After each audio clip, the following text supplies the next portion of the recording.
নমস্কাৰ সৈতে পুনৰ মই স্বাগতম জনাইছোঁ আকৌ এটা নতুন মিনি ব্লগলৈ। আজি আছে আমাৰ গাঁৱৰ বৰসভা। তাৰ কাৰণে ৰাতিপুৱাই আমি গা পা ধুই ওলাইছোঁ নামঘৰলৈ বুলি।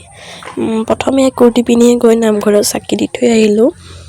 তেতিয়ালৈ কোনো মানুহ অহাই নাই। আমি মা, মই, বৌ আৰু ভণ্টিয়ে গৈ চাকি দিলোঁগৈ। তাৰপাছত আকৌ ধুনীয়াকৈ সাজি কাচি আহিলোঁগৈ মেখেলা চাদৰ পিন্ধি। আৰু এয়া দেখিছেনে আমাৰ মেখেলা চাদৰ পিন্ধি।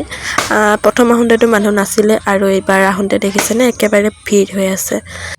মই ভাবিছোঁ আজি ভিডিঅ'টোত বেছি মই কথা নকওঁ, আপোনালোকে নিজে চাই লৈ বুজক, মানে নাম শুনক কি হয় চাওক আৰু।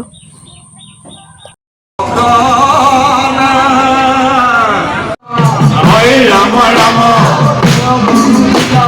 হৰি ৰাম ৰাম হৰি ৰাম ৰাম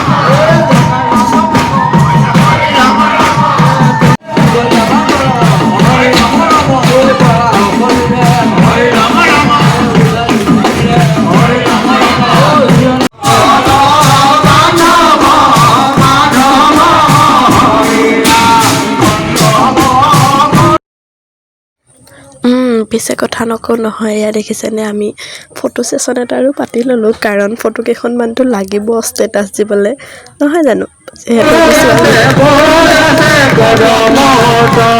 মাজতে গৈ জলপানটো খাই আহিলোঁ, কাৰণ গাঁৱৰ বৰসভা নেখালে নহ'ব, নহয় জানো? এতিয়া পিছে প্ৰসাদৰ কাৰণেহে ৱেইট কৰি আছোঁ দেই। ৰাস্তাত আহি ভিতৰত বহি আমাৰ আমনি লাগিলে।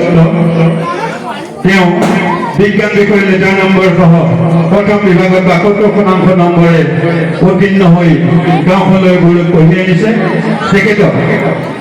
সেয়া আছিল আমাৰ গাঁৱৰ এই বছৰৰ মেট্ৰিক আৰু হায়াৰ ছেকেণ্ডেৰীত সফলতা কঢ়িয়াই অনা ছাত্ৰ ছাত্ৰীসকলৰ সম্বৰ্ধনা অনুষ্ঠান।